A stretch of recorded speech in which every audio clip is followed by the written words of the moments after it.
All right, welcome to this week's Q&A. And before we get started, guys, as of now, most of you should already know that Jay Powell announced that the Fed decided to pause interest rate hikes in their September meeting. However, it's sort of like a mixed bag of voters. 7 members of the FOMC said no more rate hikes in November or December when they meet, and 12 of the members had said, hey, we may want to see another small rate hike this year. Guys, I think it's easy to say with the increase in our inflation as we know it now in August reports, we know that it's not getting much better, right? Inflation is going in the opposite direction. And with crude oil hitting now over $90 a barrel, guys, I tell you, everything in this country really comes in by something that has to do with oil or gasoline. And so I think we're going to see inflation continue to rise. We have a big mess on our hands, and that really gets us started with some of the comments and questions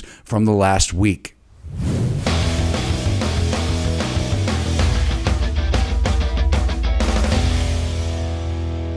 All right, guys, welcome back. So let's talk about what this first commenter says here. And this is Chris Gen Xer. And by the way, Chris, I really appreciate your support on our channel. You put a lot of comments out there, and we love you, man. We're so glad that you are following along with us. Now, Chris says, all right, we are talking about 2008, and I think realtors are really hoping markets don't correct like 2008. But if they were aware of all of the other disasters brewing, they would be terrified. I can tell you, Chris, we've had over 60,000 agents reported this year of the 1.6 million have already exited the business. I actually think that number is probably bigger, or just a lot of people that are just backed out. They weren't really doing that many transactions anyway. And as we're seeing real estate sales crash nationwide, some markets down 40, 50% year over year sales. I think it's easy to say if you're not making any money, you're going to find something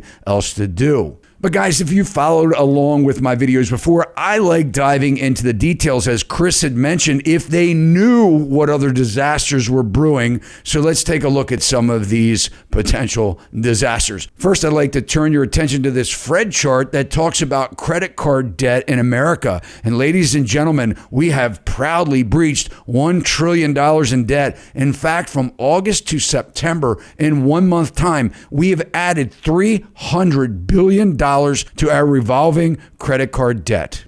And next, I'd like to turn your attention to this Fred chart that talks about auto loans, because guys, this is crazy, right? All through the pandemic, the last couple of years, you could sell your used car for just about what you paid for it 3 or 4 years ago.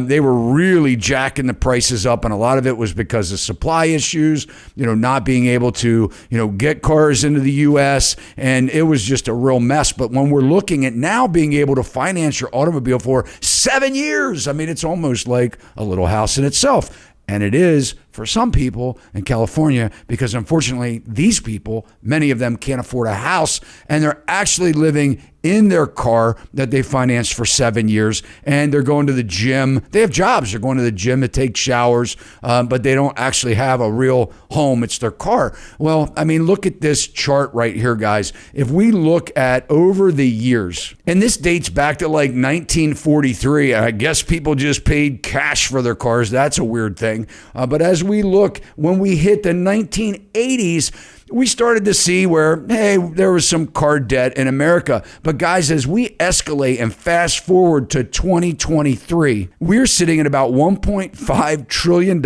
in auto financing debt. And now, finally, let's talk about that mortgage debt, because this is kind of crazy too. Residential mortgage debt in the U.S. totaled $11.92 trillion as of the fourth quarter of 2022. And we know, guys, that a lot of the people that have mortgages are first-time buyers. And over the last probably 5 or so years, a third of the houses that have been sold to millennials. So let's take a look at this Yahoo Finance article to kind of hear what's happening to millennials and debt.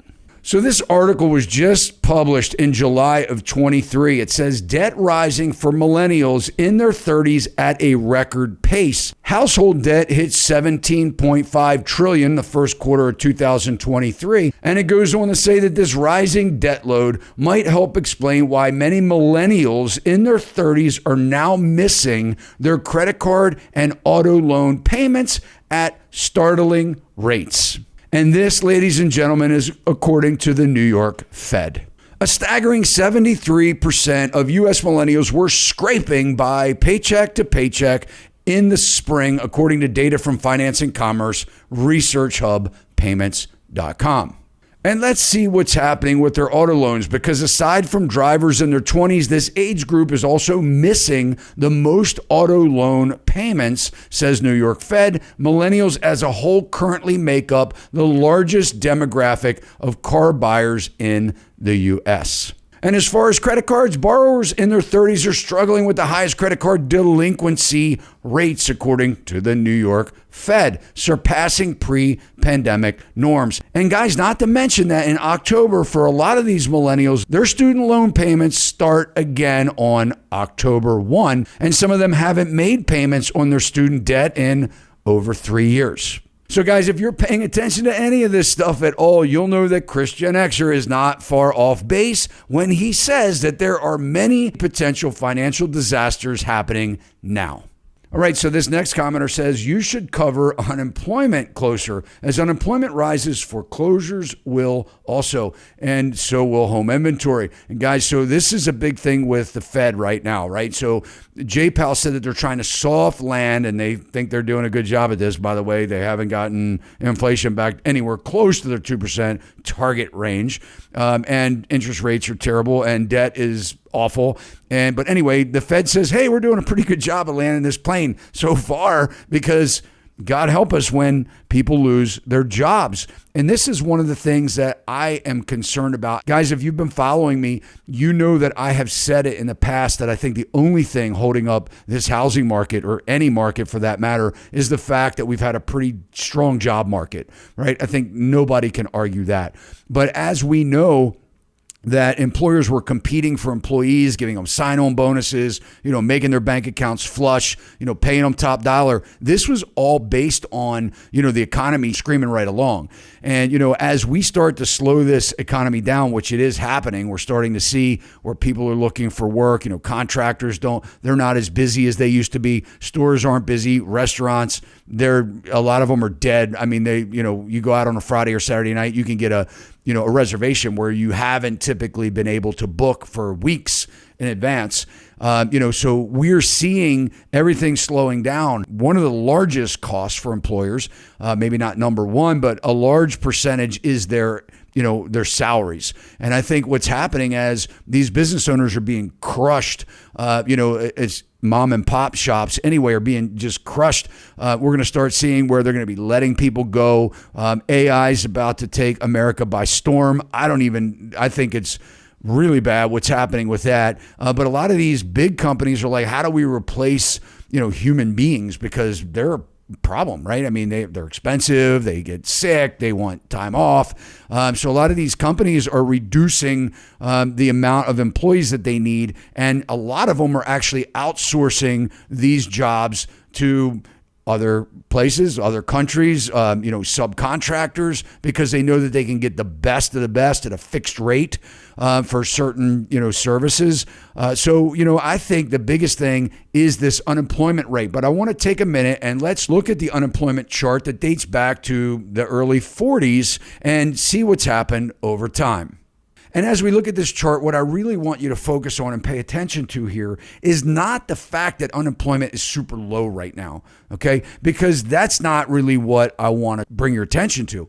What I want to bring your attention to is that over the course of time, since the 1940s, you see peaks of unemployment and valleys, right? So we see times, especially in recessions, where unemployment goes up. We now know that they changed the term recession. We were in a recession. They wiped it out. No recession to be found on this chart since the pandemic, despite the fact of having 2 consecutive quarters of negative GDP growth. If you guys want to learn about that, Google it. But my point is I want to show you how things seem to be falsely stimulated. And the reason is because when we look at what happened in the pandemic, where unemployment shot up over 10%, sharply, by the way, in a matter of weeks, how it dove back down again. A lot of the stimulus, PPP money, blah, blah, blah.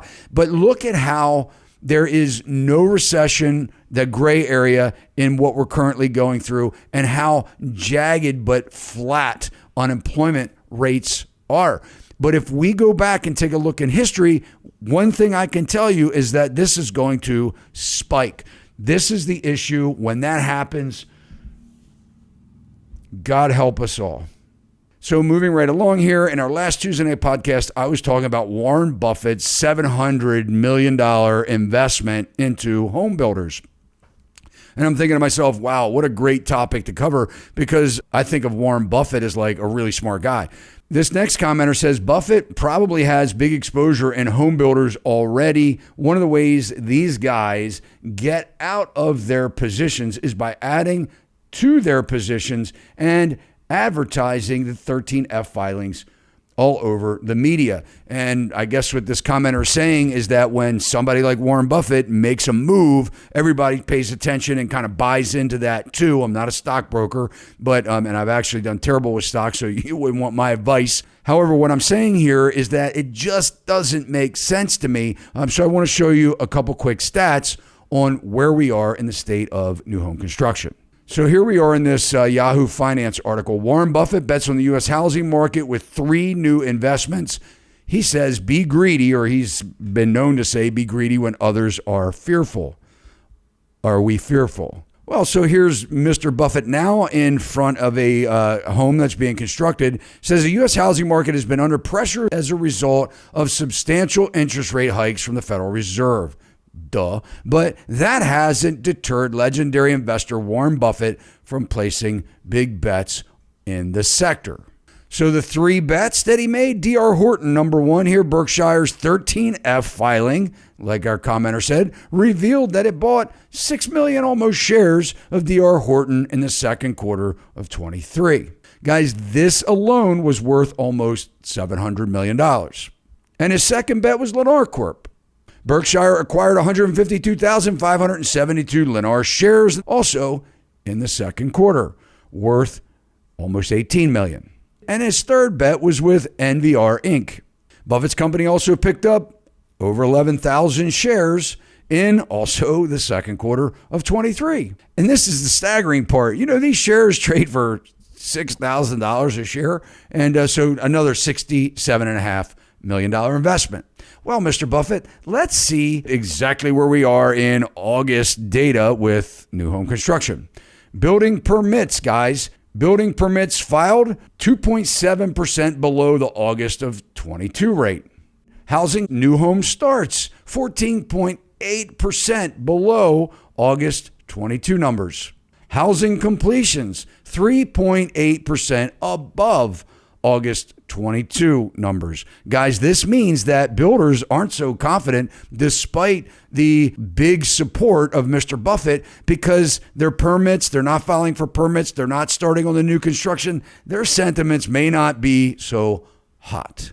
And I think I know the reason why. According to Census.gov, the average sales price of a new home in America was $513,000.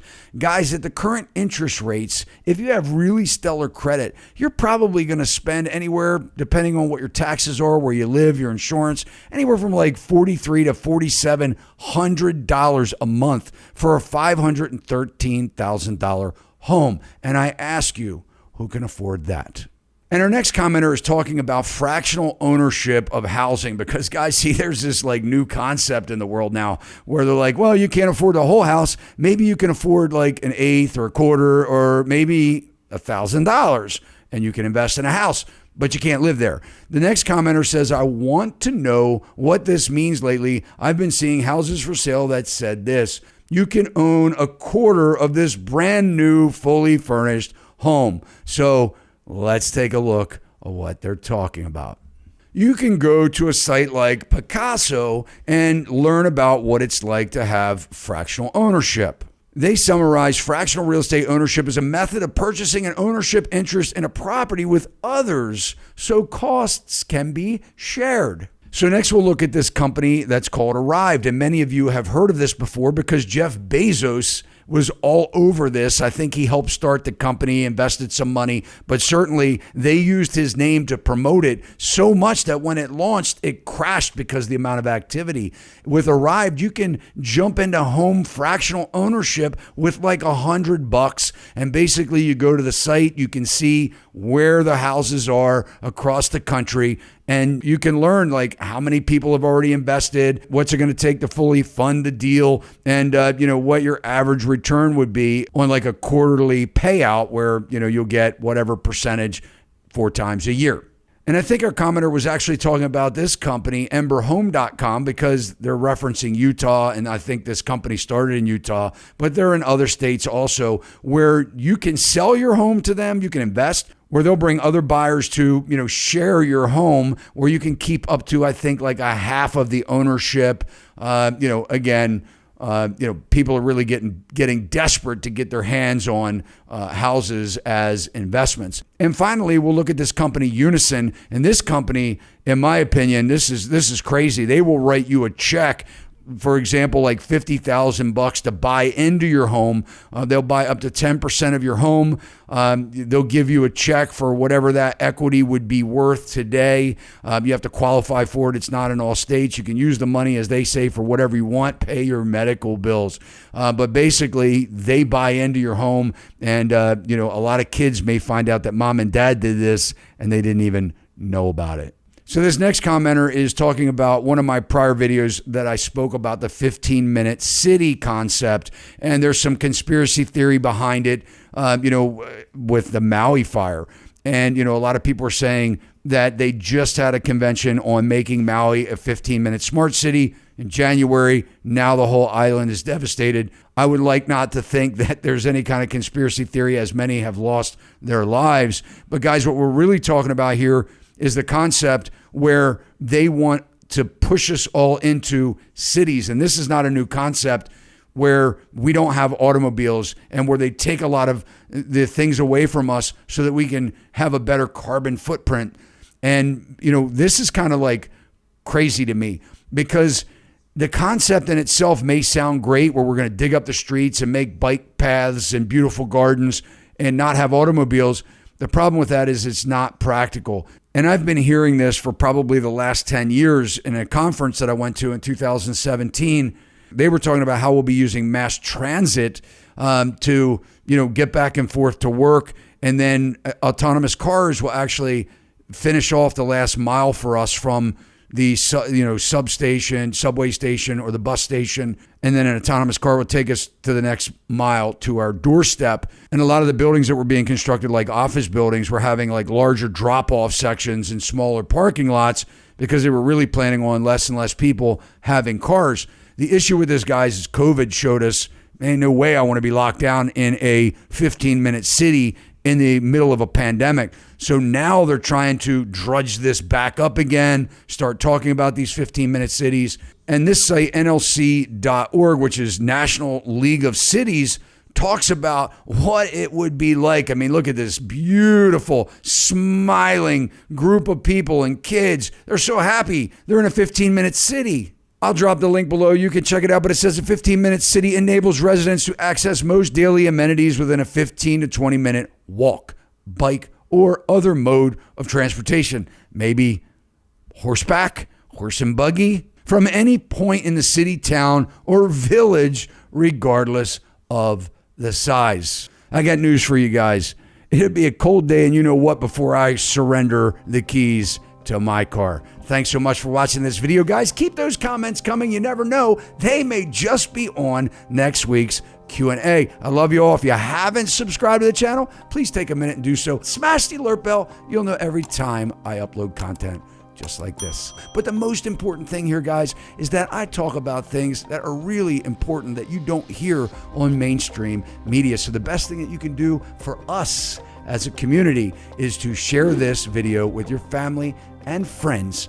Help us get the word out. See you next time. Sachs Realty, Maryland broker number 607720, office number 443-318-4514, equal housing opportunity.